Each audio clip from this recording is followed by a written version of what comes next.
We are in Nahla and on our way to the Sesame butter factory. It's in a primitive area in Juleh village. We are on top of the mount going down to Juleh. That's where the Sesame butter factory is. It's all the way down there. First we need to climb down to reach the sesame mill. As you can see here, they harness the waterfall into a pipe. Nahla, you gotta be very careful because it's wet.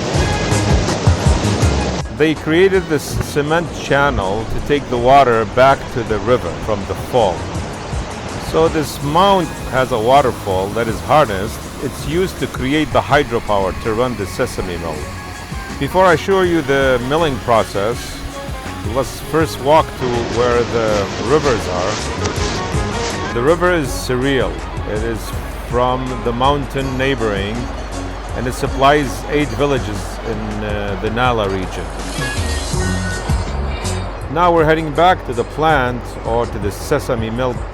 The mill operates about 8 months a year. This is my friend Napoleon, believe it or not, that's his name. And he actually owns this sesame butter mill. So that's where they grind the sesame. And I'm gonna show you around. So the water wheel that is run by the fall, there's a shaft that runs into the wheel, kind of hidden under the waterfall, and it goes through 2 different rooms on both sides of the wheel to operate 2 different machines.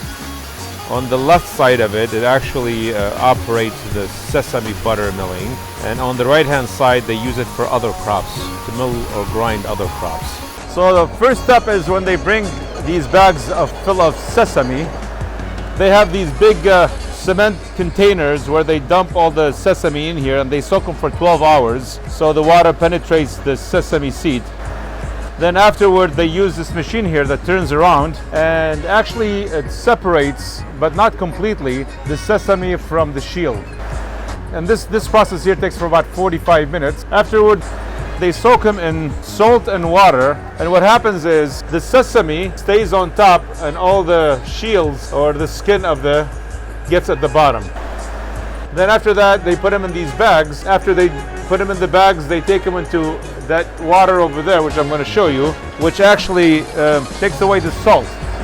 Then they stack them back again in the bags and keep them there till they dry. And once they dry, they take them into this place, which is a roasting oven. And you can see there's a fire over here, and these are sesame here. They just keep turning them over to toast them.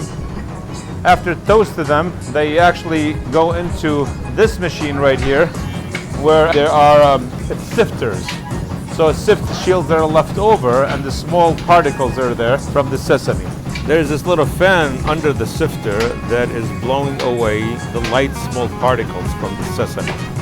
And when that happens, the steps after that is to come over here, and they put them in this mill, which is actually a stone that grinds them down, and actually they make the butter right here. And this is Napoleon again. He's actually getting the pure sesame butter here, which we're gonna try in a couple of seconds. And the best thing about this is this machine, this large machine, this is not electrically powered, but it's actually powered by this unit right here. This is a shaft, and there's a propeller on the other side that is actually in the water, and the force of the water coming down the mountain propels this machine that is guided by that little belt over there that runs this mill machine. So you can see everything is natural and using all natural stuff. And then afterward, when that happens, they put them in these jugs. Then they weigh them. This is the weighing machine. And then after that it's sold. And as you can tell right now, we're in the middle of nowhere when we have Wilson Sarkis here eating that tahin that we just showed you and drinking this chai here in a primitive area with his friends here. So it's one of those scenes that is out of this world. By the way, while I'm eating this good rashi right here, what happened is everybody just got up and walked away. They just heard something bombed. You can't hear it that much because the water sound is really loud. But to be honest with you, I really don't care. I have my tahin, I have my chai, and I have my lukhma.